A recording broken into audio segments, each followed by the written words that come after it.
మహాకృపను బట్టి 2 దేశాలని దర్శించడానికి అక్కడ తెలుగు ప్రజల మధ్య వాక్య పరిచయం చేయడానికి దేవుడు కృప చూపించాడు. సింగపూర్లో 2 రోజులు, మలేషియాలో 6 రోజులు, మొత్తం 8 రోజులు దేవాది దేవుడు అద్భుతంగా వాడుకొని మళ్ళా క్షేమంగా ఇండియాకి దేవుడు మమ్మల్ని తీసుకొచ్చాడు. దేవునికి స్తోత్రం. ప్రార్థన చేయండి, దేవుడు బలంగా ప్రపంచ దేశాల్లో వాడుకున్నందున ప్రార్థన చేయండి.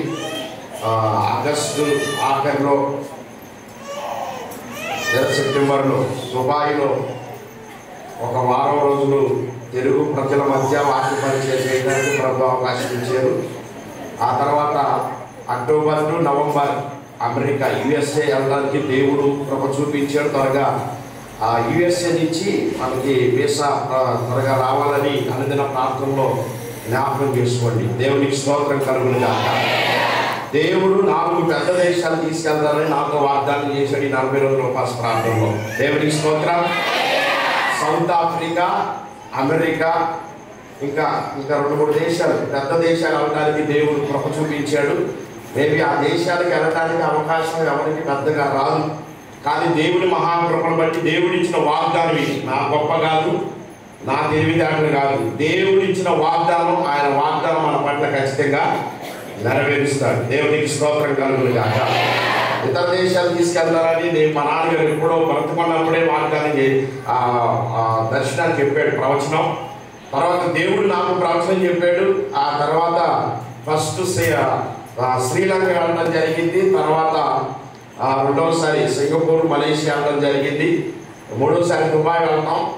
4వది పెద్ద దేశానికి దేవుడు అడుగు పెట్టబోతున్నాడు, తీసుకెళ్ళబోతున్నాడు. దేవునికి స్తోత్రం కలుగును గాక. ఇది దేవుని మహాకృప. దేవునికి మహిమ కలుగును గాక. మీరు కూడా ప్రార్థన చేసుకోండి. దేవుని చిత్తం అయితే మన సంఘస్థులు కూడా మలేషియాలోకి వెళ్ళి మీటింగ్ పెట్టి సంఘస్థులతో ఒక 10 మంది లేదా 20 మందితో మిమ్మల్ని కూడా తీసుకెళ్లాలని ఆలోచన, ఆశ ఉంది. దేవుడు మీ పట్ల కూడా ద్వారాలు తెరుచును గాక. పాస్పోర్ట్ ఉంటేనే వెళ్తారు, ఆధార్ కార్డు ఉంటే కాదు. అర్థమైందా? పిచ్చి చాటులకి అన్ని ఖర్చు పెట్టుకుంటారు, కానీ 1250 రూపాయలు పాస్పోర్ట్ పెట్టుకోండి. నమ్మండి, దేవుడు మిమ్మల్ని కూడా తీసుకెళ్తాడు. స్తోత్రం చెప్తారు. ఒకసారి ప్రసంగం చేయండి, కానీ కొన్ని సూత్రాలు చెప్తారు. ఫార్ములాకి కొన్ని సూత్రాలు ఉంటాయి. ఆ సూత్రం తెలిస్తేనే బ్రేక్ చేయాల్సినవి బ్రేక్ చేయగలుగుతాం, విడుదల చేయాల్సినవి విడుదల చేయగలుగుతాం. ఫర్ ఎగ్జాంపుల్, ఆదికాండంలో ఒక వ్యక్తి మనకు కనపడతాడు. ఆదికాండంలో మనం చూడగలిగితే ఇస్సాకు గురించి కొన్ని విషయాలు మనకు తెలిసిన మాటలే. ఇస్సాకు వృద్ధాప్య స్థితిలో ఉన్నప్పుడు ఆయనకి 2 కుమారులు ఉన్నారు. 2 కుమారులు పిలిచి ఏం చెప్పాడంటే, నాయన, నేను చివరి స్థాయిలో ఉన్నా, చివరి దశలో ఉన్నా, నా కోసం ఒక కుమారుని, ఇష్టమైన కుమారుని పిలిచి అంటాడు, నా కోసం అడవికి వెళ్ళి వేటాడి మంచి మాంసాహారాన్ని సిద్ధపరిచి తీసుకురా, నేను తిని నిన్ను దీవించడానికి సిద్ధంగా ఉన్నా అన్నాడు. స్తోత్రం చెప్పండి. దీవించడానికి సిద్ధంగా ఉన్నా అని ప్రభు చెప్పాడు. తండ్రి చెప్పాడు. ఈ లోపల తండ్రికి ఇష్టమైన కుమారుడు ఏం చేశాడంటే, తండ్రి మాట విని అడవికి ప్రయాణమయ్యాడు.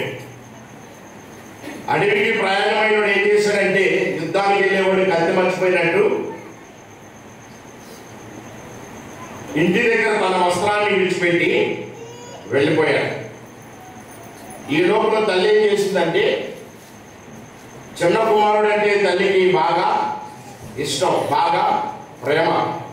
ఆ కుమారుడిని పిలిచి అన్నది, నీ తండ్రి దీవించబోతున్నాడు మీ అమ్మని, ఆ ఆశీర్వాదాలు నువ్వు పొందుకోవాలి, ఆ దీవెను నువ్వు పొందుకోవాలి అని చెప్పి కుమారుడిని సిద్ధపరిచి, కుమారుడికి చెప్పి ఆహారాన్ని సిద్ధపరిచి కుమారుడు చేతులు పెట్టి, నువ్వు అర్జెంటుగా వెళ్ళి నీ తండ్రికి ఆహారం ఇచ్చి ఆ దీవెనని నువ్వు పొందుకో అని తల్లి సిద్ధపరిచి పంపించింది. దేవునికి స్తోత్రం కలుగును గాక.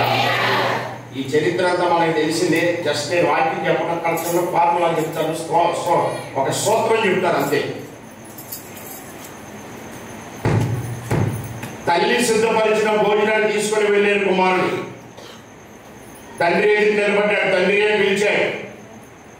ఇదిగో నీ కోసం నేను సిద్ధపరిచి ఆహారాన్ని తెచ్చాను, ఈ ఆహారాన్ని భుజించి నీవు నన్ను దీవించాలన్నాడు. స్తోత్రం చెప్పండి. స్వరం వింటే ఎవరిలాగుందంట? స్వరం వింటే ఎవరిలాగుంది? అందుకని నాయన నీవేనా అని అడిగాడంట. నా ఇష్టమైన కుమారుడివి నీవేనా అని అడిగాడు. నేనేనయ్యా. ఒకసారి దగ్గరికి రా, నిన్ను నేను తాకి తడిమి చూడాలన్నాడు. దగ్గరికి వెళ్ళాడు. భయపడుతూనే వెళ్ళాడు. దగ్గరికి వెళ్తే దొరికిపోతాడని ఆలోచన కూడా. ఎందుకంటే తన అన్న వస్త్రాలను ఇంట్లో వదిలిపెట్టి వెళితే ఆ వస్త్రాన్ని ఈయన వేసుకున్నాడట. ఆ చర్మముని చేతులకి అంటించుకున్నాడట. ఆ జంతువు యొక్క చర్మాన్ని వెళ్ళాడు. వస్త్రాన్ని వాసన చూస్తే పెద్ద కుమారుడు లాగే ఉంది. తడిమి చూశాడంట. ఇక్కడ ఏంటంటే ఒకడికి చేతుల మీద వెంట్రుకలు ఉంటాయి, మరో కుమారుడికి నున్నని చర్మం ఉంటుంది. తడిమి చూశాడు. తడిమి చూస్తే ఎవరిలా కనపడ్డాడు. కాబట్టి తనకున్న సందేహం అంతటి కూడా తీర్చుకున్నాడు. కాస్త కౌలిగించుకొని చూస్తారమ్మన్నాడు. మెడ మీద చేయి పెడితే మెడ మీద ఎంటుకలు తడిమి చూశాడంట. ఎంటుకల స్పర్శ తెలిసింది. సరే డిక్లేర్ అయిపోయాడు. దీవించడం ప్రారంభించాడు. ఆశీర్వదించడం ప్రారంభించాడు. తండ్రి మనస్ఫూర్తిగా అతన్ని దీవిస్తున్నాడట, ఆశీర్వదిస్తున్నాడట. నా కుమారుని యొక్క చేరి వాసన సువాసనలాగా మార్చబడును గాక అని దేవాది ఆయన తండ్రి తన కుమారుని దీవించి ఆశీర్వదించాడు. ఆ దీవెనలు పొందుకొని ఆయన అలా వెళ్ళిపోగానే ఆయనకి ఇష్టమైన కుమారుడు పెద్ద కుమారుడు వచ్చాడంట. దీవెని పొందుకొని వెళ్ళిపోగానే పెద్ద కుమారుడు వచ్చే, తండ్రి నీ కోసం అడవికి వెళ్ళి వేటాడి అని మాంసాన్ని సిద్ధపరిచి తీసుకొచ్చాను, ఈ ఆహారం తిని నీవు నన్ను దీవించంటున్నాడంట. అప్పుడు తండ్రికి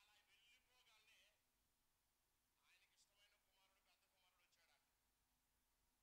అని అడిగాడు. ఇందాక రావటం ఏంటి?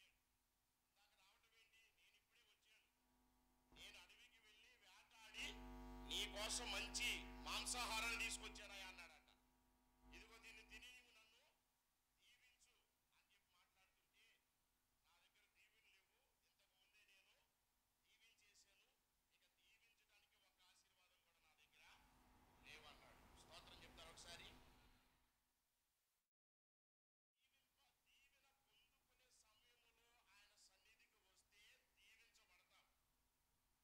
పొందుకునే సమయంలో ఆయన సన్నిధికి వస్తే దీవించబడతాం. దీవెనలన్నీ అయిపోయిన తర్వాత వస్తే ఇక నీ కోసం ఒక్కటే కూడా ఉండదు. ఒక్క దీవెనైనా లేదా అని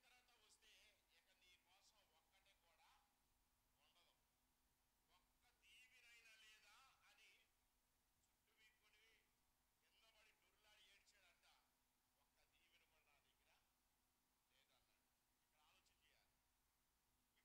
నీ అన్న నీ మీద పగబట్టే నిన్ను చంపడానికి చూస్తున్నాడు. కాబట్టి మీ ఇద్దరు రెండు కళ్ళు లాంటోళ్ళు, ఒక్కనాడే మీ ఇద్దరు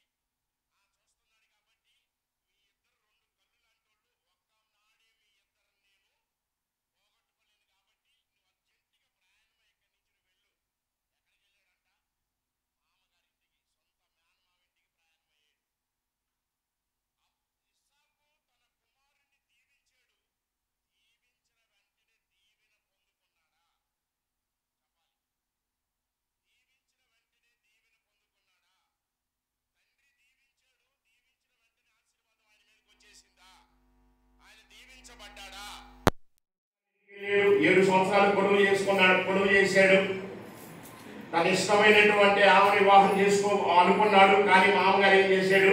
వేరే ఆమె నుంచి వివాహం చేశాడు. ఇదంతా మీకు తెలిసిన చరిత్రే. మరలా ఆమె కూడా కావాలంటే మామ అన్నాడు, మరొక 7 సంవత్సరాలు నీవు కొలువు చేయి అన్నాడు. మొత్తం మీద ఎన్ని సంవత్సరాలు కొలువు చేశాడంట? 14 సంవత్సరాలు కొలువు చేసి ఇద్దరు అక్కాచెల్లిని వివాహం చేసుకున్నాడు. దేవునికి మహిమ కలుగును గాక. ఏది ఏమైనప్పటికీ ఇస్సాకు తన కుమారుని దీవించినప్పుడు, తన కుమారుని ఆశీర్వదించినప్పుడు ఆ ఆశీర్వాదం, ఆ దీవెన వెంటనే వచ్చేసిందా అంటే వెంటనే రాలా. మరి ఎప్పుడు పొందుకున్నాడు అని అంటే 7 14 సంవత్సరాలు పూర్తి అయిపోయి 15వ సంవత్సరాలకు అడుగు పెట్టిన తర్వాత ఆయన అక్కడి నుంచి ప్రయాణమై తండ్రి ఇంటికి వెళదామనే మార్గ మధ్యంలో ఆయన ప్రార్థన చేశాడు. ఆ ప్రార్థన చేసిన తర్వాత ఆయన పొందుకోవాల్సిన ఆశీర్వాదాన్ని దీవెన పొందుకున్నాడు. స్తోత్రం చెప్పండి, దగ్గరికి చెప్పాలి. హల్లెలూయా. రెండు చేతులెత్తి స్తోత్రం చెప్పాలి. దీవెన ఎప్పుడో 14-15 సంవత్సరాల క్రితమే తండ్రి ఆశీర్వదించాడు. ఆయన తండ్రి దీవించాడు. 15 సంవత్సరాల క్రితమే తండ్రి ఆశీర్వదించాడు, దీవించాడు. కానీ వెంటనే దీవెన వచ్చేసింది అంటే వెంటనే దీవెన రాలా. ఇక్కడ ఒక స్తోత్రం చెప్తున్నా, ఇది ఇంపార్టెంట్, చాలా జాగ్రత్తగా.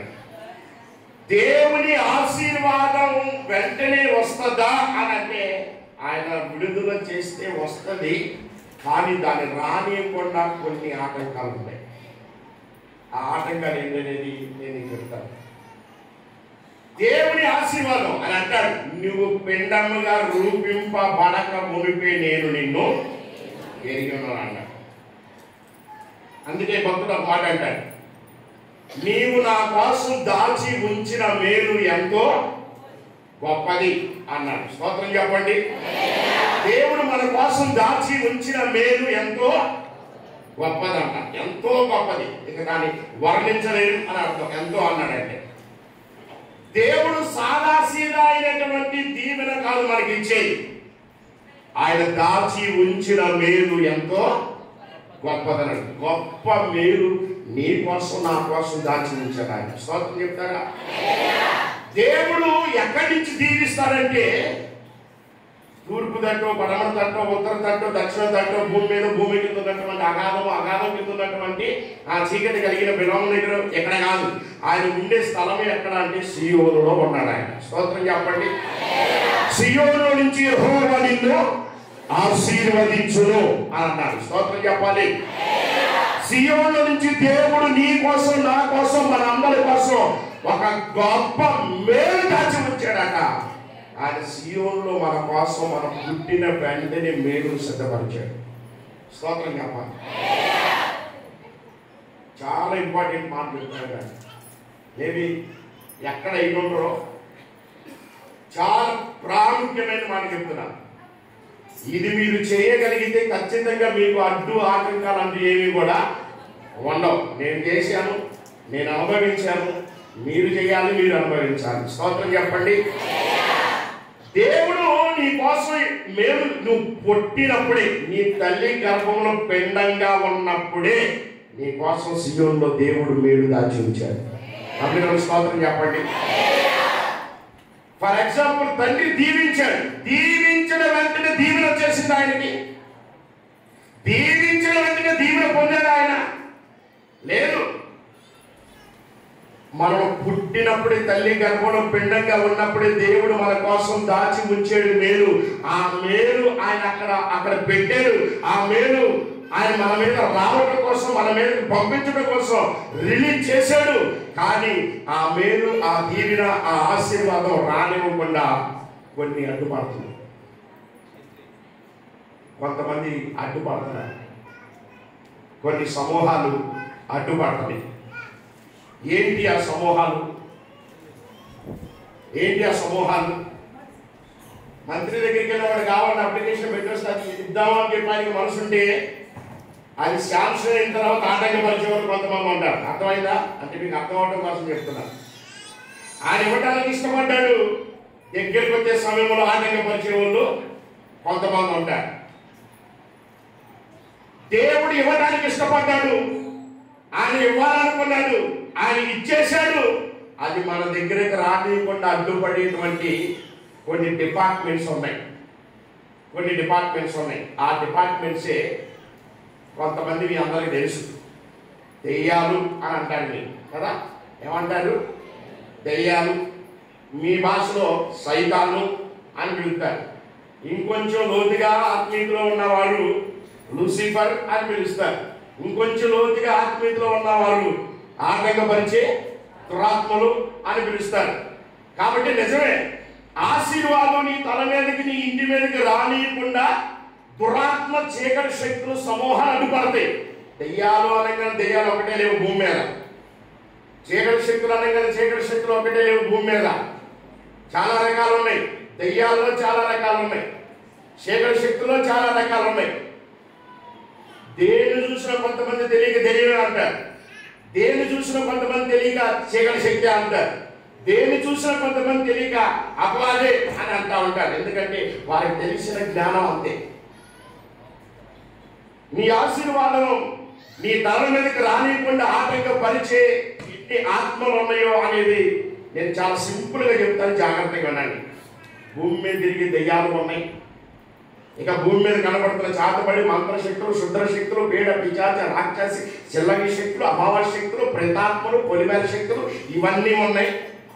ఇవన్నీ కాక దేవుడు అంటాడు, ఆకాశ మండలమందున్న దురాత్మ చీకటి శక్తుల యొక్క సమూహం ఉంది, ఇది కాక వాయుమండల దురాత్మలు ఉన్నాయి అని చెప్పాడు. ఎన్ని రకాలు ఉన్నాయి ఎక్కేసారా? నేను చెప్పాను అంటే నీకు అర్థమైందంటే సైతాన్ ఆటంకపరిచింది, విశ్వబాగా సైతాన్ ఆటంకపరిచింది అర్థం కదా.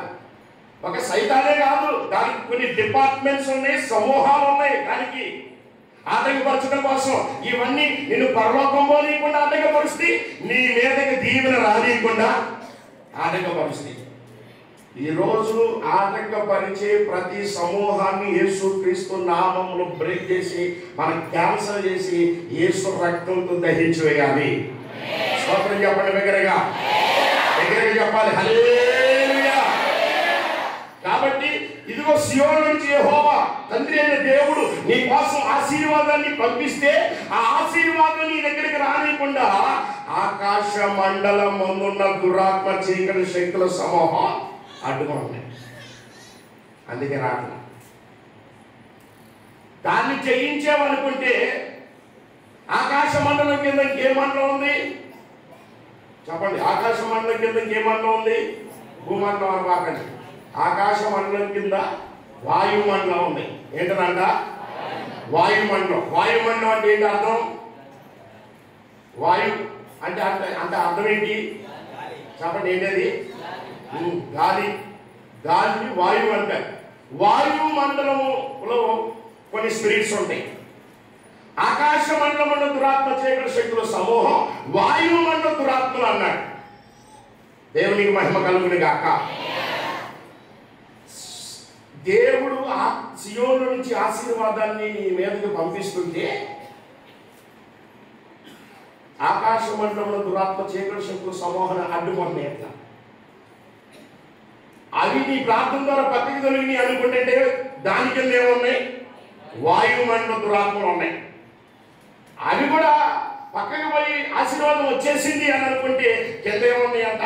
చాతబడి శక్తులు, మంత్రశక్తులు, శుద్రశక్తులు, పీడ, పిశాచ, రాక్షస శక్తులు, చెల్లంగి శక్తులు, అమావాస్య శక్తులు, ప్రేతాత్మలు, బలివేల శక్తులు, ఇన్ని రకాల శక్తులు ఉన్నాయి. ఇన్ని రకాలని అడ్డుకొని జయించగలిగితేనే సియోను నీ కోసం ఆశీర్వాదం దాచి ఉంచిన మేలు నువ్వు అనుభవిస్తావు. స్తోత్రం చెప్పండి బిడ్డగా. నేను చెప్పేది కాకమ్మ కథలు కాదు, అర్థమైందా?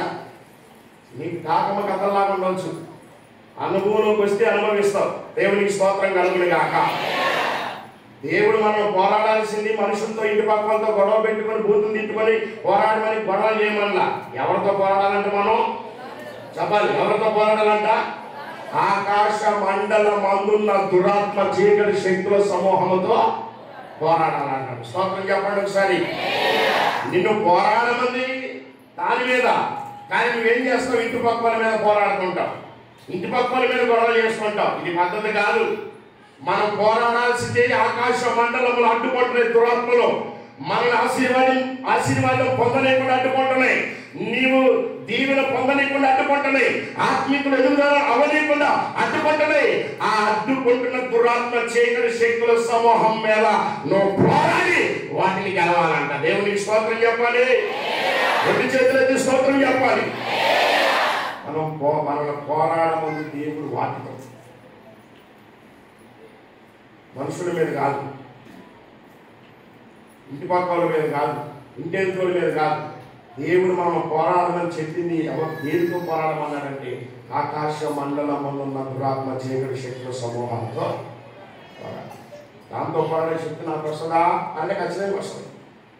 మార్కు సువార్త 16:16 రండి. జస్ట్ ఈ మాట చెప్పి ముగించేస్తాను. మార్కు సువార్త 16:16 చదవండి ఒకసారి. దెయ్యాలు వెళ్ళబెట్టే అధికారం మీకు వస్తుందా? దెయ్యాలు వెళ్ళబెట్టే అధికారం మీకు వస్తుందా?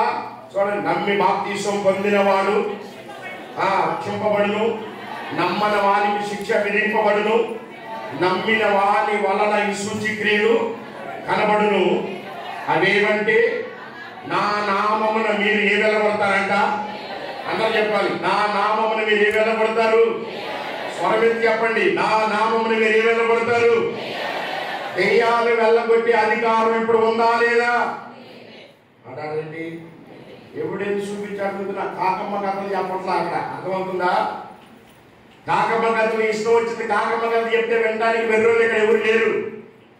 మార్కు సువార్త 16:16 అంటాడు, నమ్మి బాప్తీసం పొందిన వాడు రక్షించబడును, నమ్మని వారికి శిక్ష విధింపబడును, నమ్మిన వారి వలన ఈ సూచక్రియలు.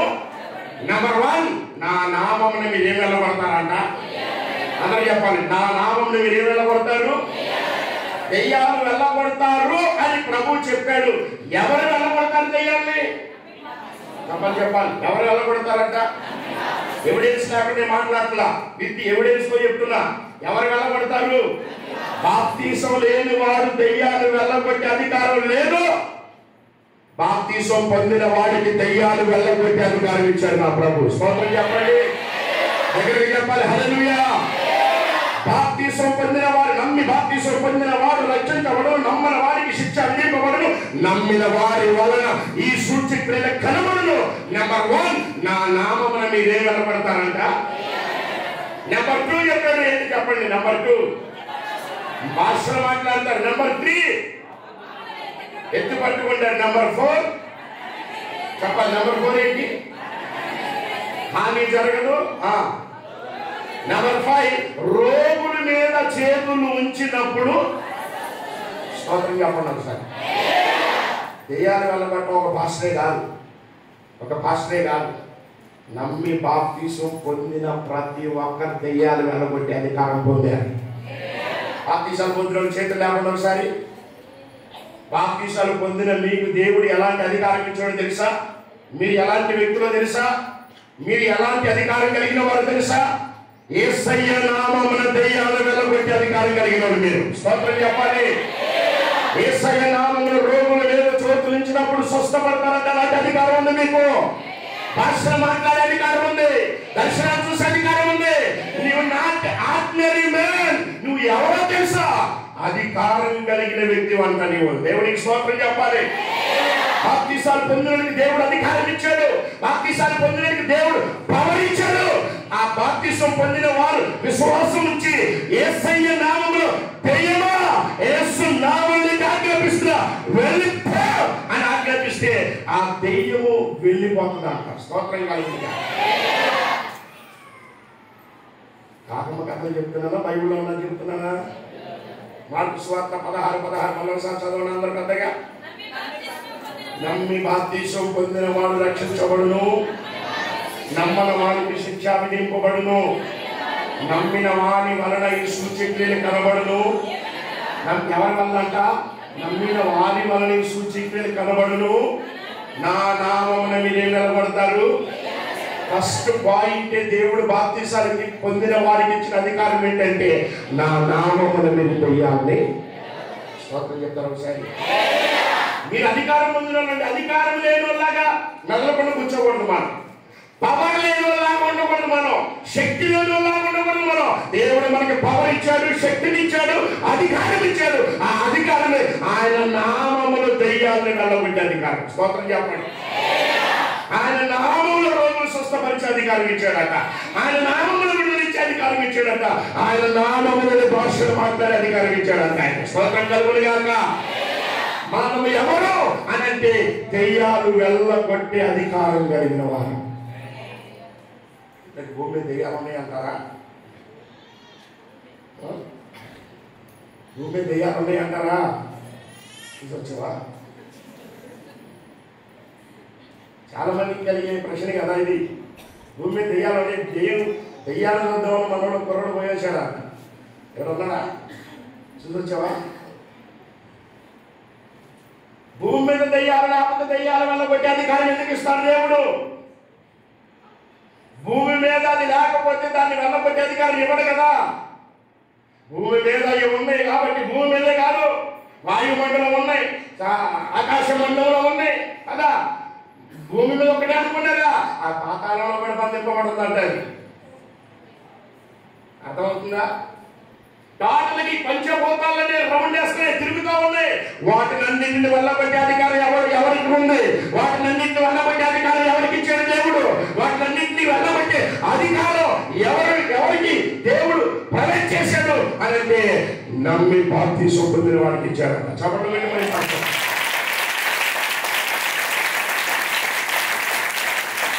నమ్మి బాప్తిసం పొందిన వాడికి ఇచ్చిన అధికారాలు ఇవి.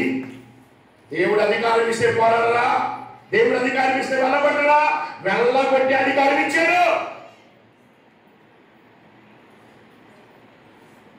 నీ తల మీదకి ఆశీర్వాదం రానియకుండా ఏ దెయ్యం అడ్డుపడుతుందో, నీ ఇంటిలోకి దేవుడిచ్చిన దీవెన రానియకుండా ఏ దెయ్యం అడ్డుపడుతుందో,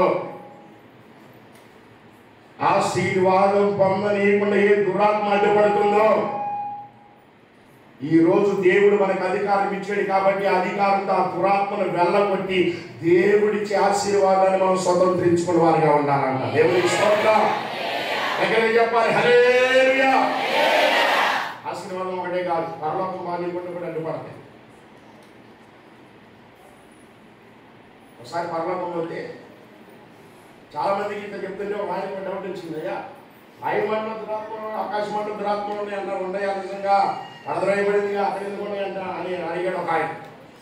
పరలోకంలో ఒకసారి ఇట్లాగే మీటింగ్ పెట్టాడు దేవుడు. మీటింగ్ పెడితే దేవదూతలు అందరూ వచ్చి కలిసి కూర్చుంటే దేవదూతలతో పాటు ఎవరు వచ్చారంట? చెప్పండి, ఎవరు వచ్చారంట? వాడు కూడా వచ్చాడంట. పక్కనున్న దూతకు కూడా తెలియలా వచ్చిన సంగతి. సైతాన్ అలా ఉంటుంది అనమాట, అలా మెయింటైన్ చేస్తుంది. దేవుడు దానికి పవర్ ఇచ్చాడు. పక్కనున్న దూతలకు కూడా తెలియలా. సృష్టికర్త దేవుడు, నిర్మించిన దేవుడు, సృష్టించిన దేవుడు, పవర్ ఇచ్చిన దేవుడు కదా. చోరంగానే గుర్తుపట్టాడు. ఎక్కడి నుంచి వచ్చావు అన్నాడు. అంతే. ఏమన్నాడు వెంటనే? భూలోకంలో అటు ఇటు తిరిగిలాడుతూ వచ్చాను అన్నాడు. ఎక్కడంట? భూలోకంలో తిరిగే వారికి అక్కడికి కూడా వెళ్తాడా? పవర్ ఉందా అంటే ఉందాడికి ఉంది కాబట్టి వెళ్ళి కూర్చున్నాడు అక్కడ.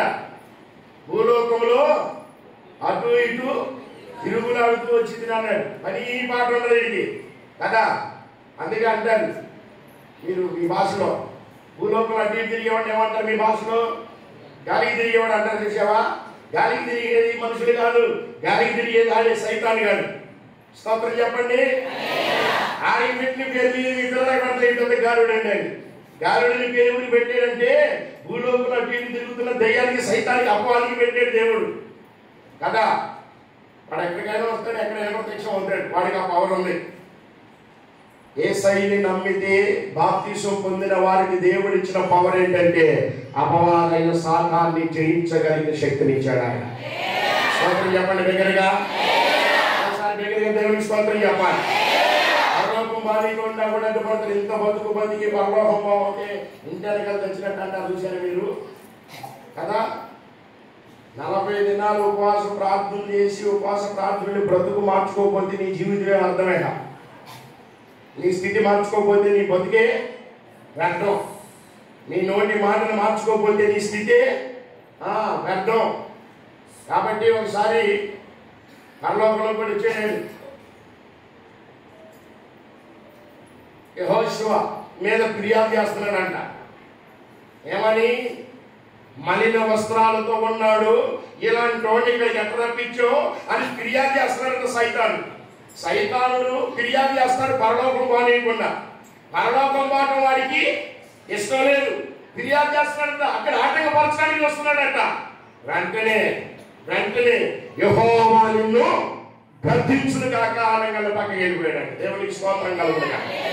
పరలోకం బానీయకుండా కూడా అడ్డుపడతాడు చాలా. అందుకని మనం పోరాడాల్సింది ఇంటి పక్కన పెద్ద గొడవ పెట్టుకుని తిట్టుకోవటం ఇది కాదు.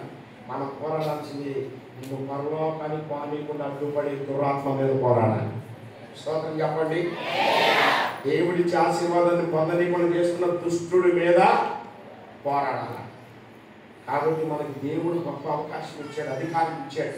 బాప్తీసం పొందిన వారికి ఇవ్వబడినటువంటి అధికారం. దేవుడికి స్తోత్రం చెప్దాం. బాప్తీసాలు పొందినవాడు దెయ్యాలు వెళ్ళగొట్టగలుగుతాడా అని అంటే 100% వెళ్ళగొట్టలేదు. అర్థమైందా? బాప్తీసానుభవం లేని వాడు దెయ్యాన్ని వెళ్ళగొడతాడంటే 100% వెళ్ళగొట్టలేడు. వాడికి ఆ అనుభవం లేదు. బాప్తీసానుభవం లేకపోతే ఇక దెయ్యాన్ని వెళ్ళగొడతాడు. నమ్మి బాప్తీసం పొందిన వాడు రక్షించబడును, నమ్మని వారికి శిక్ష విధింపబడును, నమ్మిన వారి వలన ఈ సూచక క్రియలు కనబడును, నా నామమున మీరు దెయ్యాలని. బాప్తీసం అనుభవం ఉంటేనే వెళ్ళగొట్టే అధికారం. బాప్తీసం అనుభవం లేకపోతే దేని వెళ్ళగొడతాడు. అడిగే దెయ్యం బట్టి బాప్తీసం అనుభవం లేదు, ఇక నీకు బట్టి దెయ్యం వెళ్ళగొట్టాలంటే ఇదే పనేనా? దేవుడు అధికారం ఇచ్చాడు వెళ్ళగొట్టడానికి? దేవుడు అధికారం ఇచ్చాడా? పవర్ ఇచ్చాడా? పవర్ ఉందా? లేదు. బాప్తీసం పొందిన వారికి మాత్రమే దేవుడు ఈ అధికారం ఇచ్చాడు. స్తోత్రం చెప్పండి. బాప్తీసాలు పొందిన వాళ్ళందరూ దేవుడికి స్తోత్రం చెప్పండి. బాప్తీసాలు పొందిన వాళ్ళందరూ దేవుడిచ్చిన అధికారం, దెయ్యాలు వెళ్ళగొట్టే అధికారం ఇచ్చాడు మీకు. దేవుడికి స్తోత్రం కలుగును గాక. ఆటంకపరిచే దురాత్మలు వెళ్ళగొట్టాలి. ఈ రోజు ఆశీర్వాదం నీలోకి రాకుండా చేస్తున్న దురాత్మలు వెళ్ళగొట్టాలి. దీవెని మీదకి రాకుండా చేస్తున్న దురాత్మలు వెళ్ళగొట్టాలి. ఆత్మీయతలో ఎదుగుదల అమలు చేస్తున్న ఆ దురాత్మలు వెళ్ళగొట్టాలి. అది వెళ్ళగొట్టగలిగితేనే దేవుళ్ళకి ముందుకు రాగలుగుతాం. స్తోత్రం చెప్తాం. ఆ దురాత్మలు నీలో నుంచి వెళ్ళిపోతేనే, నీ ఇంట్లో నుంచి వెళ్ళిపోతేనే నీవు ఆత్మీయతలో బలం పొందుతావు. దేవుడు ఇచ్చిన ఆశీర్వాదాలు పొందుకుంటావు. దేవుడికి స్తోత్రం చెప్దామా? ఖచ్చితంగా పొందుతాయి. ఈ కాకమ్మ కథలు కాదు, లేకపోతే ఎక్కడో చదువుకొచ్చిన మాటలు కాదు. పరిశుద్ధ గ్రంథంలోని దేవుడు మనకి ఇచ్చిన గొప్ప అధికారం. స్తోత్రం చెప్పండి. దేవుడు మనకి ఇచ్చిన అధికారం మర్చిపోయి తిరిగితే ఎవరేం చేయలేదు. అంత మాత్రమే కాదు, దేవునికి లోబడి ఉండుడి. చెప్పండి, దేవునికి లోబడి ఉండుడి. ఎవరిని ఎదిరించమన్నాడు? ఇంటి పక్కని ఎదిరించమన్నాడా?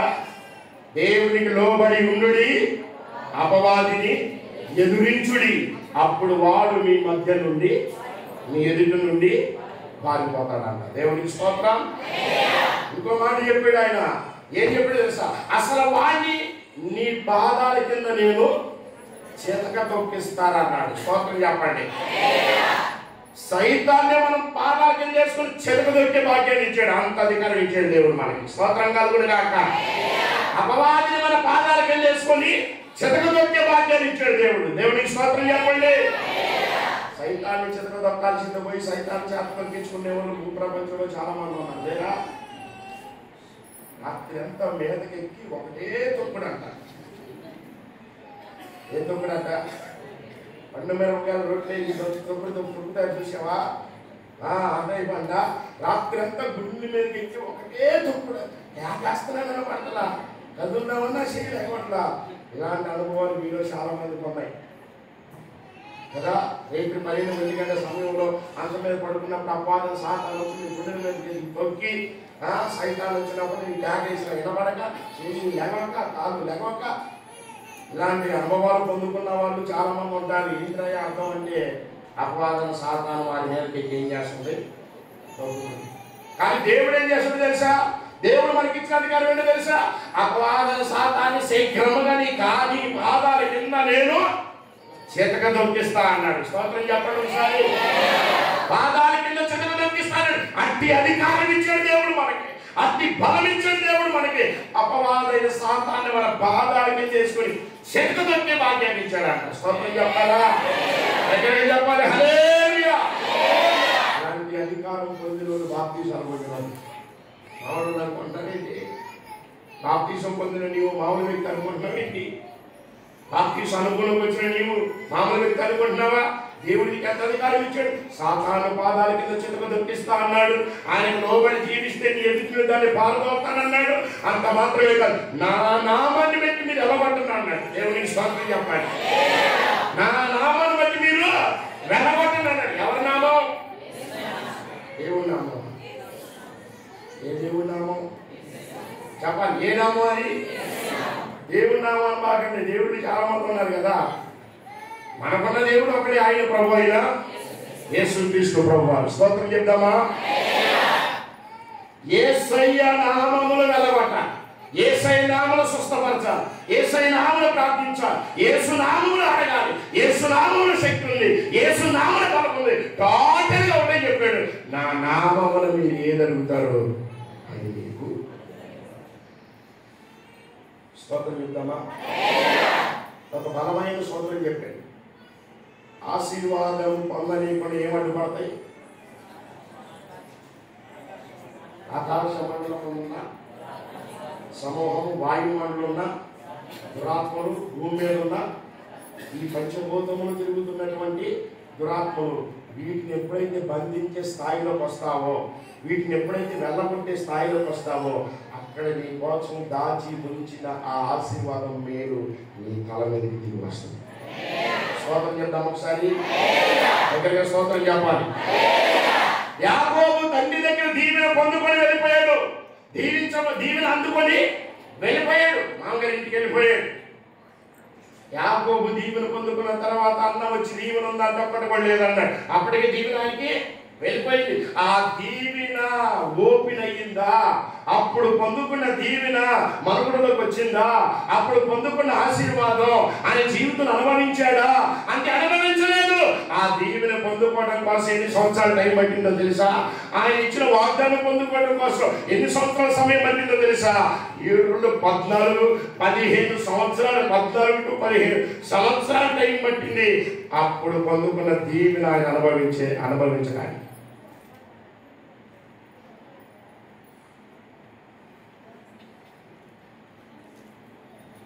తండ్రి దీవెనాన్ని ఇచ్చేసాడు, దీవెనాన్ని పొందుకున్నాడు. ఇక్కడికి అన్నదమ్ములు ఇద్దరు గొడవ అయిపోతుందని చెప్పి ఆయన ప్రయాణం వెళ్ళిపోయాడు మామగారింటికి. ప్రయాణం వెళ్ళిపోతే ఆ ప్రయాణం వెళ్ళిపోయిన నాడే ఆయన దీవించబడ్డాడు, ఆశీర్వదించబడ్డాడు. అంటే దీవెన అయితే ఉంది, కానీ దీవెన పొందుకోవడానికి, దీవెన అనుభవించడానికి ఇంకా డిక్లేర్ అవ్వలేదు. దేవునికి స్తోత్రం చెప్పండి ఒకసారి. అందరికి సర్దుకోండి, మంచిగా అందరికి సర్దుకోండి. అందరికి సర్దుకోమని అర్థం రేపు లేచి అందరికి సర్దుకోండి. అక్కడే ఉంటాయి.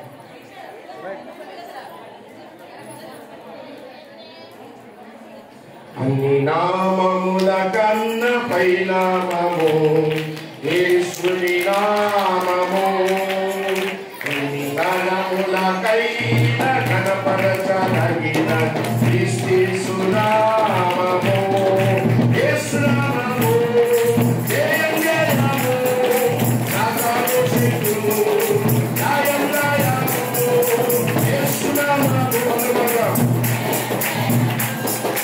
సాతాను శక్తులు జయం జయము, హల్లెలూయా హోసన్నా హల్లెలూయా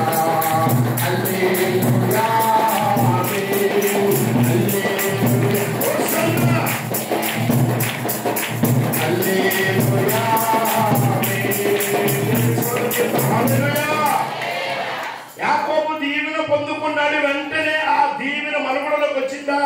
ఓపెన్ అయ్యిందా? అనుభవించేదా అంటే లేదు. ఎన్ని సంవత్సరాలు టైం పట్టిందంటే 14 నుంచి 15 సంవత్సరాలు టైం. 14 సంవత్సరాలు కుటుంబం చేసి వివాహం ఆడి వాళ్ళిద్దరిని కాక వారి దాసులను కూడా వివాహం చేసుకొని పిల్లల్ని కని ఆ తర్వాత ఇక్కడి నుంచి వెళ్ళిపోదామని డిసైడ్ అయ్యి వెళ్ళిపోతున్నాడు. వెళ్ళిపోతున్నప్పుడు ఆ దీవెన పొందుకోవాలని ప్రార్థన చేశాడంట.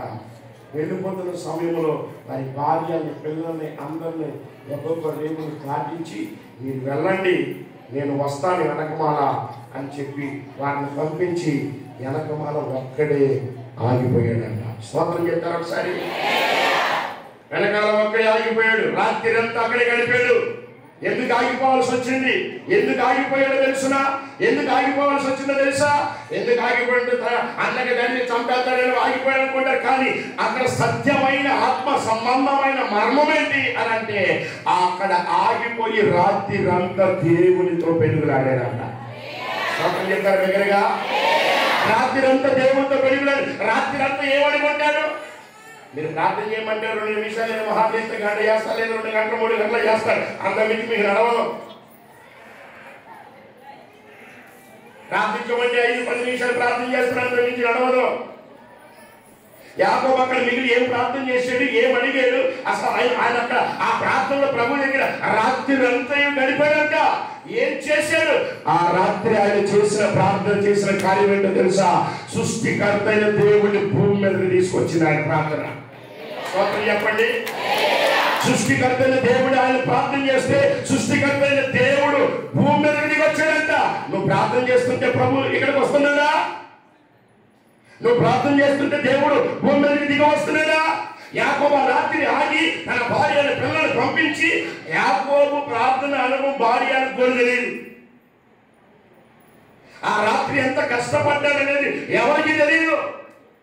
ఆ రాత్రి ఎంత కష్టపడి ప్రార్థన చేశాడనేది పిల్లలకు కూడా తెలియదు.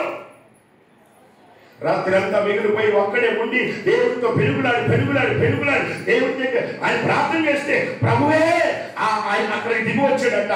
దిగి రాగానే వెంటనే ఆయన పాదాల మీద పడ్డాడట. ఆయన పాదాల మీద పడితే దేవుడు అన్నాడు, నీవు నా పాదాలు విడిచిపెట్టాను.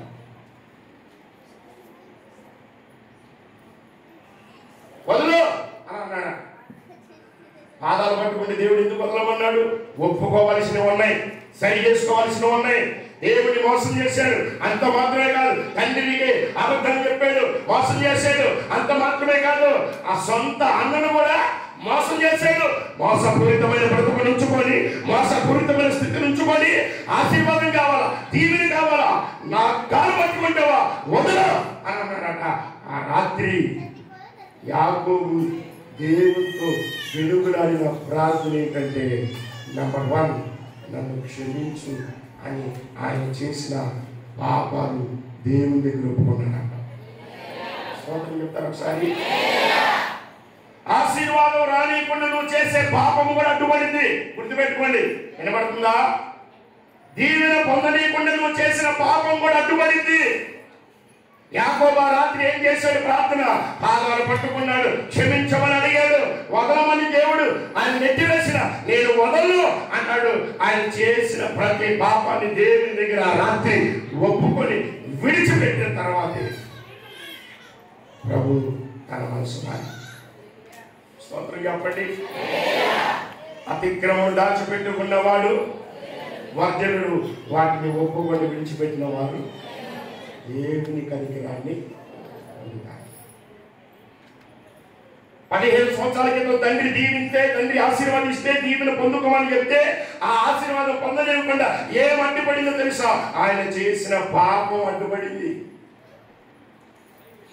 ఆయన చేసిన అపరాధం అడ్డుపడింది, ఆయన చేసిన పొరపాటు అడ్డుపడింది. అందుకే ఆ రాత్రి అక్కడ ఉండి, అక్కడ ఆగి, అందరిని పంపించి ప్రార్థన చేయడం ప్రారంభించాడు. స్తోత్రం కలుగును గాక. దేవునికి ప్రార్థన చేస్తున్నాడు, క్షమించమని ప్రాధాయపడ్డాడు, క్షమించమని ప్రభువుని అడిగాడు. వదులు అని ప్రభు అన్నా కానీ ఆయన వదలకుండా ప్రార్థన చేసి చూడలేక ఒకటే ఒక మాట అన్నాడు, నీవు నన్ను ఆశీర్వాదిస్తేనే నేను వదిలిపెడతా, లేకపోతే నేను నిన్ను విడిచిపెడతాను. స్తోత్రం చెప్పండి. తండ్రి ఆశీర్వాదిస్తే మరలా దేవుని దగ్గరికి వచ్చి ఆశీర్వాదం ఏమంటాడేంటి? తండ్రి దీవిస్తే మరలా దేవుని దగ్గరికి వచ్చి నీవు నన్ను ఆశీర్వాదిస్తేనే వదులుతా అని అంటాడేంటి? అదే మర్మం. ఏంటి అని అంటే, ఆ తండ్రి ఆశీర్వదించాడు, దీవించాడు. ఆశీర్వాదం ఇంకా ఆయన జీవితంలో నెరవేరలా, ఆశీర్వాదం ఇంకా ఆయన జీవితంలో రాలా. టైం పట్టింది. ఈ 14 సంవత్సరాలు అయిపోయింది, 15 సంవత్సరాల మీద మేబీ 15 సంవత్సరాలు ఆ నుంచి వచ్చేస్తున్నాడు. దేవుని దగ్గర ఎప్పుడైతే ప్రార్థన చేశాడు, 15 సంవత్సరాల తర్వాత దేవుడు అతనిని ఆశీర్వదించాడు. ఒకసారి ఇక్కడ చెప్పాలి, హల్లెలూయా. ఆ 15 సంవత్సరాల తర్వాత ఎందుకు ఆశీర్వాదం వచ్చిందంటే, అక్కడ పాప క్షమాపణ ఉండాడు. రాత్రి ప్రభుత్వం కనిపాడు, పెరుగులాడాడు. దేవుడు విడిచిపెట్టమన్నా వదల్లా. ఒకటే మాట, నీవు నన్ను ఆశీర్వదిస్తేనే కానీ నేను నిన్ను.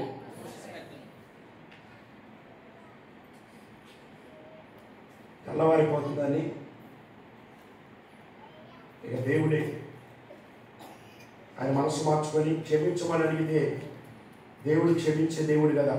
పాపాలు క్షమించడానికి భూమి మీద మనుషు కుమారుడికి స్తోత్రం చెప్తారా? పాపాలు క్షమించడానికి భూమి మీద మనుషు కుమారుడికి అధికారం ఉంది.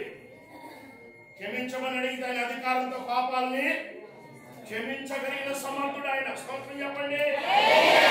నేను పాపిని, నన్ను క్షమించని అడగలిగితే నువ్వు ఎలాంటి పాపివైనా నిన్ను క్షమించగలిగిన సిద్ధ మనసు కలిగిన దేవుడు మనం ఆరాధించి యేసుక్రీస్తు ప్రభువారు. స్తోత్రం చెప్పాలి. హల్లెలూయా.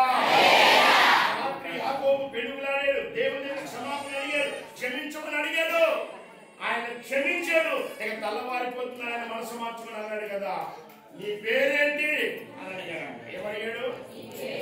నీ పేరేంటి అంటే ఆ పేరు దేవుడికి తెలియదా? నీ పేరేంటి అని అడిగాడు. వెంటనే ఆయన ఏమన్నాడంట, నా పేరు యాకోబు. యాకోబు అనే పేరుకి అర్థం ఏంటి? మోసగాడు. దేవుడు అలా చెప్పాడు. ఇక మీదట నీ పేరు యాకోబు అనబడదు, ఇక మీదట నీ పేరు ఏంటంట? ఇశ్రాయేలు అని అన్నాడు. స్తోత్రం చెప్పండి. యాకోబు అనగా మోసగాడు కాబట్టి ఇదిగో మోసపు జీవితం, అన్నను మోసం చేసిన జీవితం, ఆ తండ్రిని మోసం చేసిన జీవితం, అబద్ధాలు ఆడిన జీవితం, మాయ మాటలు చెప్పిన జీవితం, తండ్రిని అన్నని దేవుణ్ణి మోసం చేసిన బ్రతుకు ఈ రోజుతో ఖతం అన్నాడు. అంటే ఈ రోజుతో ఆ బ్రతుకు ఖతమైపోయింది. ఈ రోజు నుంచి నీ బ్రతుకేంటో తెలుసా? ఇశ్రాయేలుగా నేను నిన్ను మారుస్తున్నాను. ఇశ్రాయేలు పేరుకి అర్థం ఏంటంట? ఇశ్రాయేలు పేరుకి అర్థం ఏంటండి? ఆశీర్వదించబడినవాడు. దేవుని స్తోత్రం చెప్పాలి. బిడ్డలారా, దేవుని ఆశీర్వాదం నీ తల మీద ఎందుకు రావట్లేదు? దైవ దేవుడు ఎందుకు రావట్లేదు అంటే ఇదిగో నీవు చేసిన పాపం ఆపేస్తుంది, నువ్వు చేసిన పొరపాటు ఆశీర్వాదం పొందలేకుండా చేస్తుంది. మాయ మాటలు, అపరాధ భావం, దేవుణ్ణే మోసం చేసిన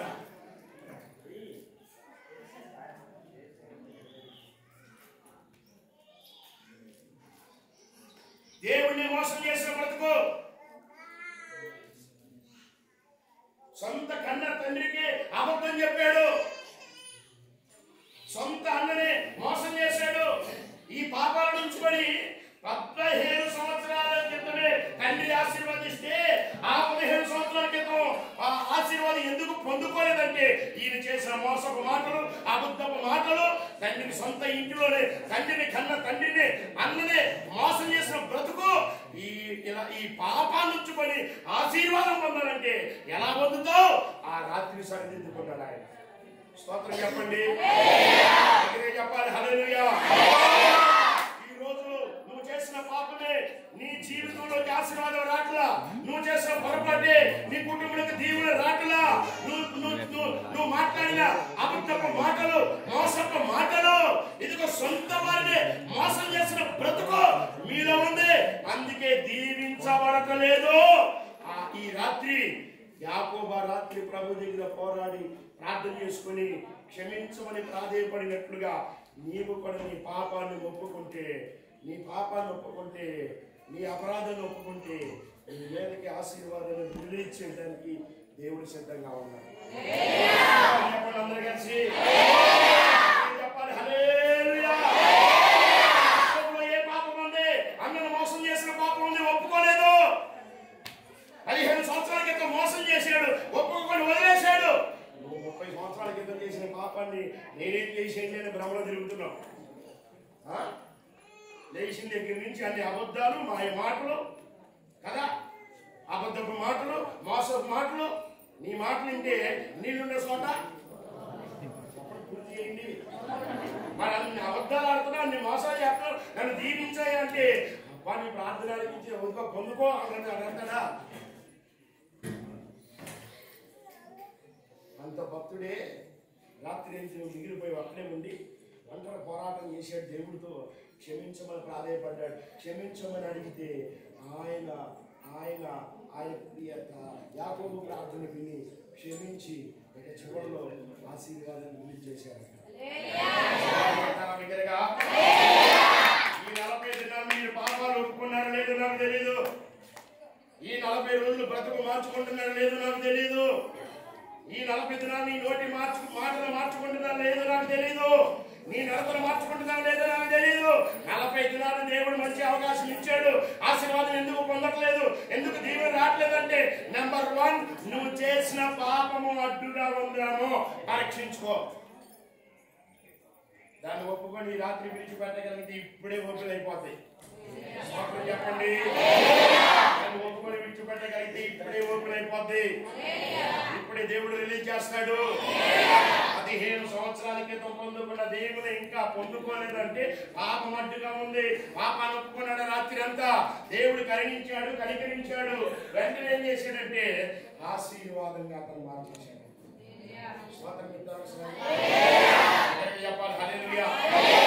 ఆశీర్వాదకరంగా మార్చేశాడు, దీవునికరంగా మార్చేశాడు, మోసపు జీవితాన్ని తీసేశాడు. వదిలే అన్నా కానీ వదిలిపెట్టలేదంట. కాలు మీరుంటారా? వదిలిపెట్టాలన్నా వదిలిపెట్టలేదంట. కాలు అలాగే పట్టుకున్నాడంట. అలాగే పట్టుకున్నాడు. దేవుడు వదిలిపెట్టమంటే వదిలిపెట్టట్లేదని ఆయన చేతితో తొడ మీద కొడితే తొడ తుంటి నరం ఏమైందంట? రక్తం దేనిలో ప్రవేశించింది?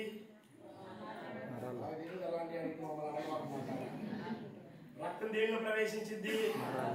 మన శరీరంలో దేవుడు నరాలు పెట్టాడు, ట్యూబులు పెట్టాడు. ఆ నరాల్లోనే ప్రవేశించింది. ఇప్పుడు వినండి, ఆశీర్వాదం పొందుకోవడం కోసం ఇక్కడ జరిగిన పరిస్థితి ఏంటో తెలుసా? ప్రాణాలతో చలకాటమాడాడు ఆయన. దేనితోనంట? ప్రాణాలతో చలకాటమాడాడు ఆయన. దీవుని పొందుకోవడం కోసం దాని అనుమతి ఎంత ప్రయాసం ఉందో తెలుసా? ఆశీర్వాదం పొందుకోవడం కోసం దాని అనుమతి ఎంత కష్టం ఉందో తెలుసా? పిల్లలకి తెలుసా? భార్యకి తెలుసా? ఎవరికి తెలియదు. ఒంటరిగా ఉన్నాడు, పోరాడాడు, దేవుని దగ్గర ఒప్పుకున్నాడు.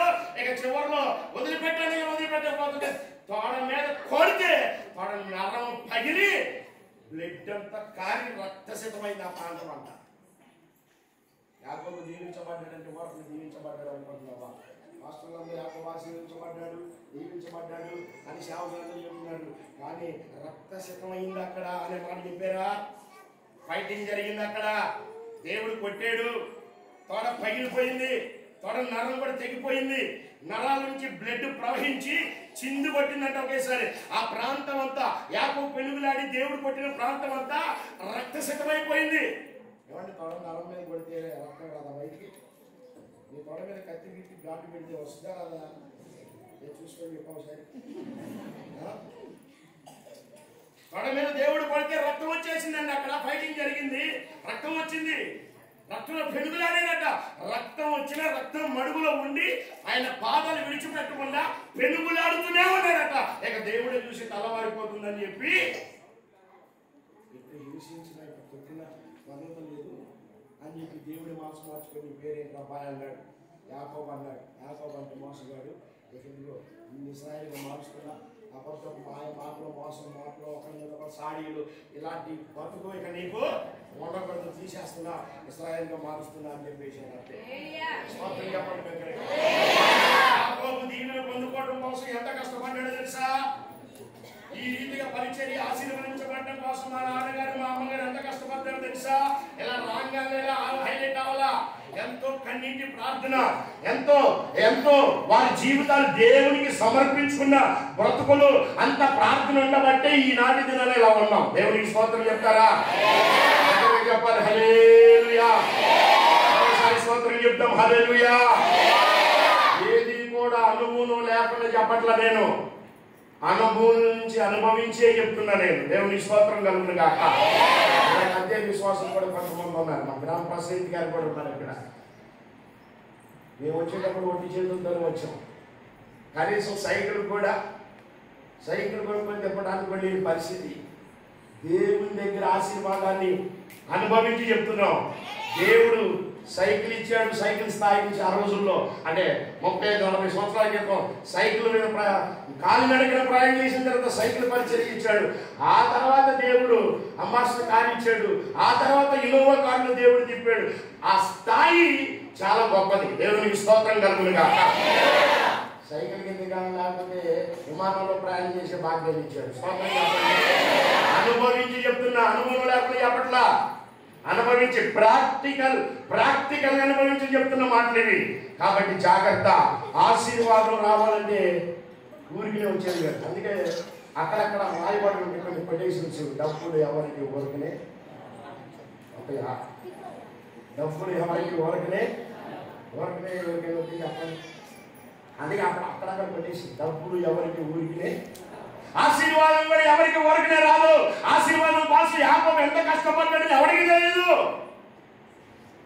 అప్పటి వరకు బాగా టీటీగా నడుస్తున్న యాకోబు ఆ రాత్రి నుంచి తెల్లారితే ఇంటికి అట్టేవాడు తెలుసా? తొడకి దెబ్బ తగిలితే మామూలుగా టీటీకి నడుచుకుంటూ పోతారా? ఇంటికి అట్టేలేడు, గుంటుకుంటూ వెళ్ళాడు. అరే నాన్న రాత్రి బాగానే ఉన్నాడు, ఏమైంది నాన్నకి? పిల్లలు ఆశ్చర్యపోతున్నారు, భార్యలు ఆశ్చర్యపోతున్నారు. ఏం జరిగింది అక్కడ? ఆ కుంటుకుంటే పరిస్థితి ఏంటి అనంటే ఆయన కుటుంబం, ఆయన పిల్లలు ఆశీర్వదించబడటానికి కష్టం అక్కడ చేసాడు. ఆ కష్టమే ఈనాటి దినాన మన దగ్గరకు వచ్చింది. స్తోత్రం చెప్పండి దగ్గరగా. బాబు కుమారుడు ఇస్సాకు కుమారుడు యాకోబు కుమారుడు ఏశావు కదా, జోసఫ్ కదా. వారిలో నుంచి సంతానం ఉత్పత్తి అయ్యింది, గోత్రాలు బయలుదేరింది. ఆ గోత్రంలో ఒక గోత్రం మన ఇండియాకు వచ్చింది. దానిని ఏమన్నారంటే ఎఫ్రాయిము గోత్రం అన్నారు. ఆ ఎఫ్రాయిము గోత్రికులే మనం అందరం. స్తోత్రం చెప్పండి దగ్గర స్తోత్రం చెప్పాలి. హల్లెలూయా. ఎఫ్రాయిములే మనం అందరం. ఆ గోత్రం నుంచి వచ్చిన మనం అందరం. మన గోత్రం ఏంటి? అది ఎఫ్రాయిము గోత్రం అంటారు. దేవునికి మహిమ కలుగును గాక.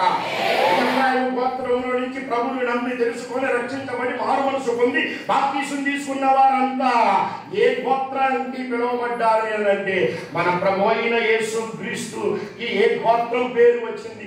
యోధా గోత్రపు సింహం. స్తోత్రం చెప్తారు చెప్పాలి. హల్లెలూయా. కాబట్టి ఈ గోత్రంలోకి వచ్చి ఈ గోత్రాన్ని అనుభవిస్తుంటే కష్టం ఏంటో తెలుసా? యాకోబు నాడు చేసినటువంటి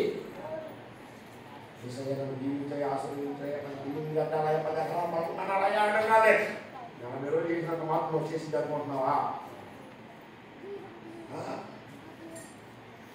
యాకోబు ఎంత కష్టపడ్డాడు, దేవుని చేత తగ్గించుకున్నాడు, రక్తశక్తియ్యాడు, ఆయన పెరుగులాడాడు, దేవుని పాదాలు పట్టుకొని పెరుగులు. ఎంత కష్టపడితే కదా ఆశీర్వాదం. స్తోత్రం చెప్పండి. 50 దినాలు కష్టపడ్డాం. ఈ రోజు ఆఖరి రోజు. ఏదైనా పాపం వెళ్దామో ఆశీర్వాదం రానియకుండా, దీవుని రానియకుండా, స్వస్థత కలగనీయకుండా, విడుదల కలగనీయకుండా, ఏదైనా అపరాధం ఉందేమో, ఏదైనా శాపం తాండబడుతుందేమో, ఏదైనా దుర్నీతి ఉందేమో, ఫస్ట్ ఆఫ్ ఆల్ పాపాన్ని, శాపాన్ని, దుర్నీతిని అవిధేయతను దేవుని దగ్గర ఒప్పుకొని విడిచిపెట్టాలి. నెంబర్ 2, ఆయన మనకు అధికారం ఇచ్చాడు. ఇదిగో ఆయన నామాన్ని ఆటంకపరిచే దురాత్మలను మనం ఏం చేయాలంట? వాయుమండలం దురాత్మ, ఆకాశమండలం దురాత్మ, భూమి దురాత్మ సమస్తాన్ని వెళ్ళబడితే బ్రేక్ చేసి దాన్ని పారుతుంటే కానీ ఆశీర్వాదం డైరెక్ట్గా మనం అనుభవిస్తాం. దేవునికి స్తోత్రం చెప్పండి. ఆశీర్వాదాలు మనం అందరం పొందుకుంటాం. అలాంటి కృప ఈ రోజు మన అందరికీ ప్రభు అనుగ్రహించును గాక. అందరూ లేచి దీంట్లో పడదాం, ప్రార్థన చేద్దాం. యాకోబు అని ప్రార్థన చేద్దాం. ఏనండి, ప్రార్థన చేసేటప్పుడు బొట్ల గొప్పల్లా కళ్ళు తెరిచి చూడమాకండి. అర్థమైందా?